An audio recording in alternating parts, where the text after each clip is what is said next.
प्यारे बच्चों, आप सभी का हमारे अनलर्निंग चैनल पर हार्दिक स्वागत है। मैं आज आप लोगों को जो है आज का जो मंथली एग्जाम था, जिसमें क्लास 10 का संस्कृत विषय का एग्जाम था, इसका मैं आप लोगों को आज क्वेश्चन आंसर में जो है हमारा जो वस्तुनिष्ठ प्रश्न है, जिसमें टोटल आपको संस्कृत में 30 वस्तुनिष्ठ प्रश्न हैं।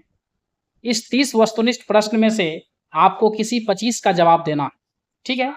तो इसमें सबसे पहला प्रश्न जो हमारा है वो है अस्मद शब्द रूप, यानी ये जो अस्मद है, अस्मद शब्द रूप का पूछ रहा है तृतीया विभक्ति एक वचन में क्या होगा। तो तृतीया विभक्ति एक वचन में अस्मद का मया होता है, यानी अस्मद मतलब होता है हमारा, यानी मेरा।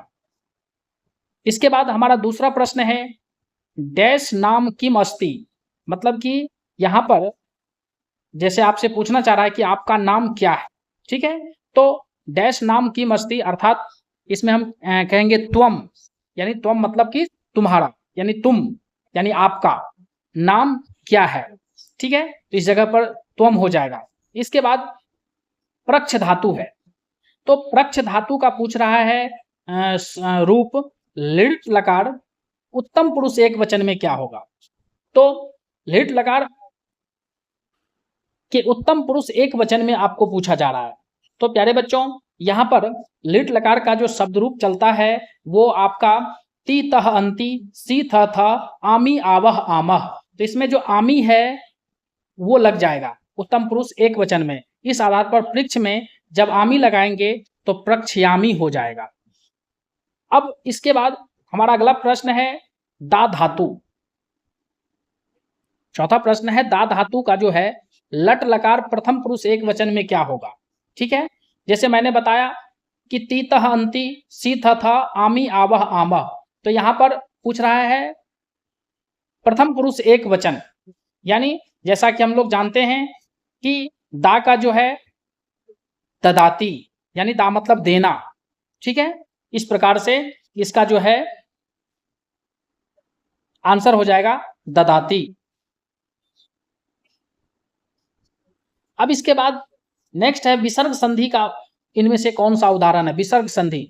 तो विसर्ग संधि में विसर्ग का जो है मेल किसी स्वर या व्यंजन से होता है। यहां पर जो मनोहर शब्द है, जब हम मनोहर का संधि विच्छेद करते हैं तो मनह जोर हरह, यहां हम कह सकते हैं कि मनह जोर हरह, यानी मिलकर के मनोहर। तो यहां पर विसर्ग का जो है व्यंजन वर्ण हो से विकार उत्पन्न हुआ और इससे ओ बना। इस प्रकार से हम कह सकते हैं कि इसका आंसर मनोहर होगा, यानी मनोहर का जब हम संधि विच्छेद करते हैं तो उसमें विसर्ग संधि आती है। अब इसके बाद है अगला हमारा इत्यासित का संधि विच्छेद, यानी तोड़ने के लिए, तो इत प्लस आसित। इसके बाद है पर्यावरणम में उपसर्ग। उपसर्ग क्या होता है, जो किसी शब्द के शुरू में लग करके अर्थ बदल देता है। जैसे कार एक शब्द है, इसके पहले हम लगा देते हैं उप, तो इस प्रकार से ये बन जाएगा उपकार।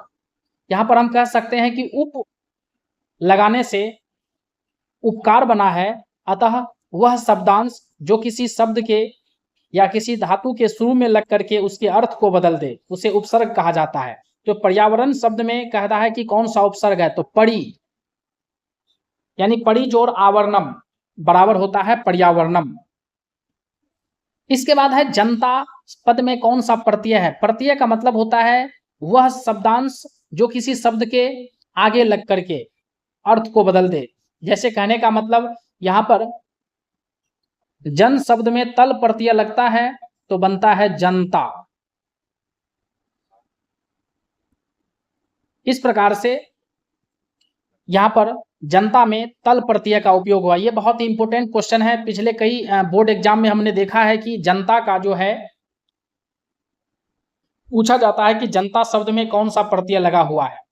ये बहुत ही वीवीआई क्वेश्चन है प्यारे बच्चों। अब इसके बाद हमारा जो है 9 नंबर क्वेश्चन वो है मनुष्य डैश प्राणी अस्ति, मतलब कि मनुष्य, जैसा कि हम लोग प्राय अपने बोलचाल के भाषा में कहते हैं कि मनुष्य जो है एक सामाजिक प्राणी है। तो यहाँ पर जो है हम संस्कृत में इसको जब हम लिखना चाहते हैं कि मनुष्य जो है एक प्राणी है, अर्थात मनुष्य सामाजिकः प्राणी अस्ति, यहाँ पर सामाजिका हो जाएगा। तो यहाँ पर ध्यान देना है कि सामाजिक, बहुत लोग स्वाकर मुआकर जोहर्सी कार को लिख देते हैं, लेकिन ये गलत है। सामाजिक होता है स्व मुआकर जोहर्सी कार को। इसी आधार पर आपका जो है ये वाला ऑप्शन छट गया, बी वाला, इसीलिए इसका जो है सी नंबर ऑप्शन होगी। अब इसके बाद हमारा जो है 10 नंबर क्वेश्चन है,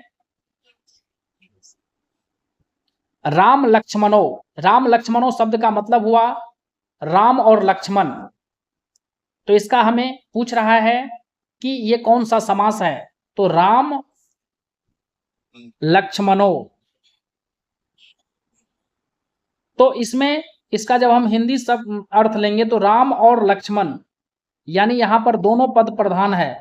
जिस समास का दोनों पद प्रधान होता है उसे द्वंद्व समास कहा जाता है। इस प्रकार से 10 नंबर का सही आंसर द्वंद्व समास होगा। अब इसके बाद है फिर हमारा 11 नंबर क्वेश्चन है, संबंध कारक में कौन सी विभक्ति है। जैसे हम लोग जानते हैं कि पहला यानी कर्ता में प्रथमा विभक्ति लगती है, कर्म में द्वितीय लगती है, करण में तृतीय लगती है। इसी प्रकार से संबंध कारक जो है ये आपका षष्ठी विभक्ति है, यानी षष्ठी। अब इसके बाद हमारा जो 12वां है क्वेश्चन वो है अहर्निशम। अहर्निशम का पूछ रहा है कि सामासिक विग्रह क्या होगा। यहाँ पर सामाजिक गलत लिखा हुआ है, यहाँ पर सामासिक शब्द होगा, ठीक है। तो अहर्निशम का जो है समास विग्रह यहाँ पर आपसे पूछा जा रहा है। तो अहर्निशम का समास विग्रह जो है वो होगा अह चौ निशा चौ। निशा मतलब होता है रात, यानी अह चौ निशा चौ। अब इसके बाद हमारा जो 13 नंबर क्वेश्चन है वो है यतस्य निर्धारम।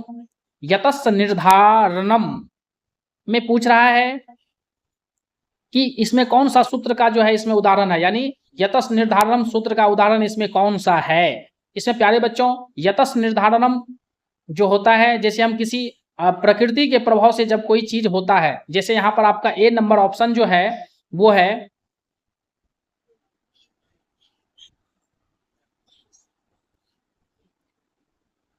सूर्य उदिते कमलं विकसति, मतलब कि सूर्य के उदित होने से कमल खिलता है। जैसा कहते हैं ना सूर्य के प्रकाश से कमल खिलती है, उसी तरह से यहाँ पर जो है यतस्य निर्धारणम सूत्र का जो है बेस्ट उदाहरण है सूर्य उदिते कमलं विकसन्ति, यानी ए। इसके बाद है हमारा 14 नंबर क्वेश्चन, महत्वम में कौन सा प्रत्यय है। प्रत्यय के बारे में भी हमने तुरंत चर्चा किया आप लोग से कि प्रत्यय जो है किसी शब्द के आगे लगता है, अर्थात यहाँ पर पूछ रहा है कि महत्वम जो है इसमें कौन सा जो है प्रत्यय है। तो ये आपका महत्वम में जो प्रत्यय है वो है त्व।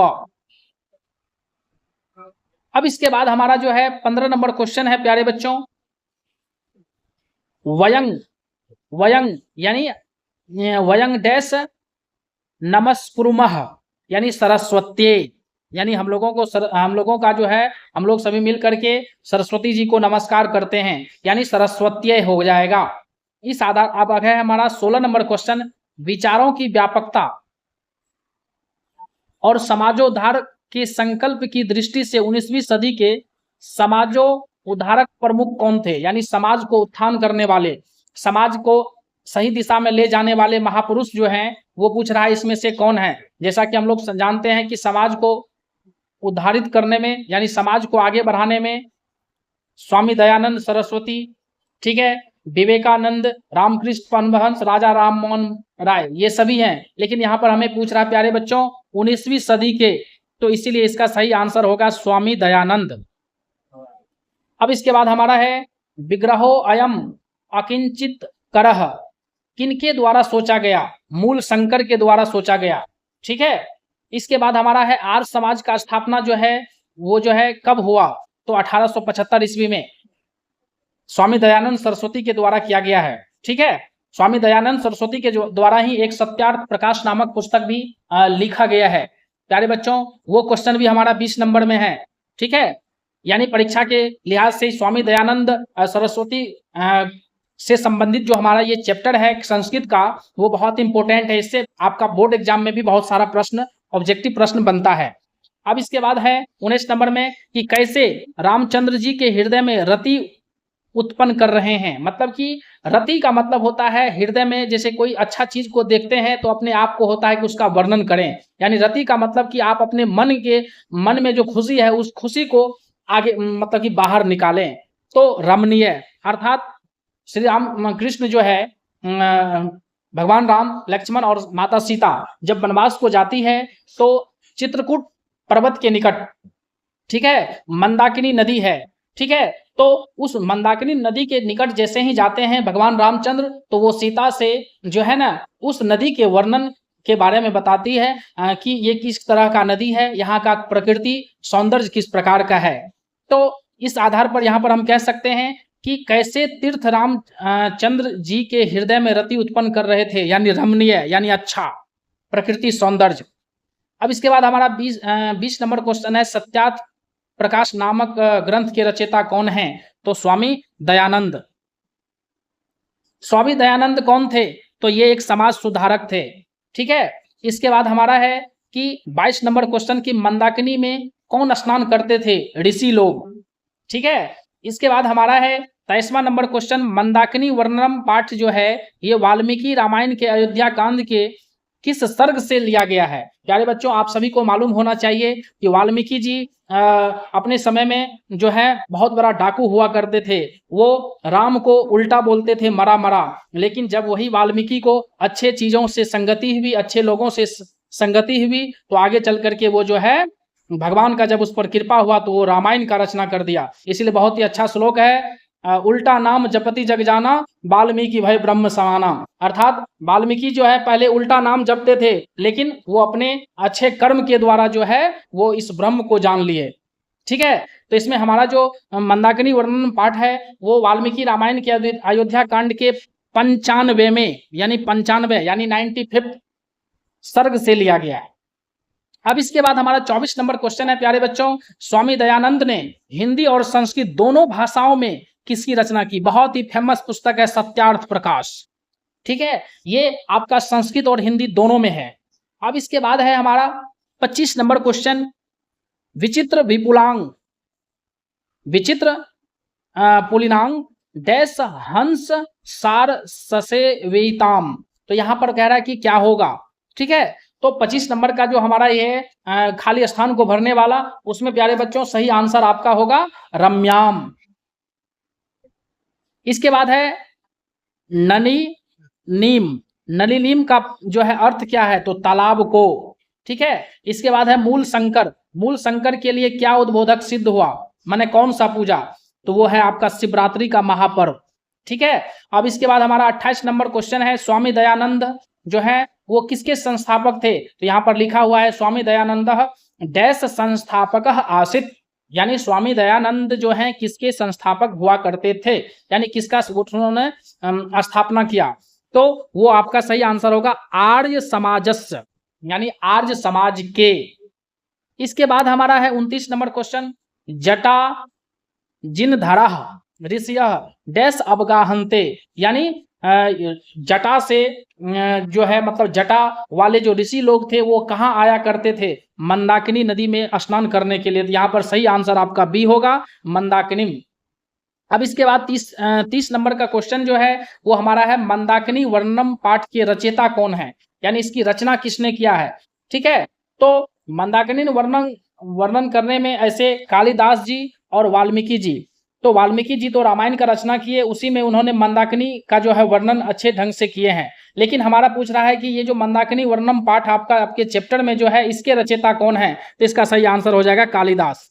इस प्रकार से प्यारे बच्चों आपका जो है ये ऑब्जेक्टिव का सारा जो है सारांश मैंने दे दिया। अब इसके बाद जो है कुछ हमारा जो सब्जेक्टिव प्रश्न है उसमें जो इम्पोर्टेंट है मैं उस पर भी फोकस कर देता हूं।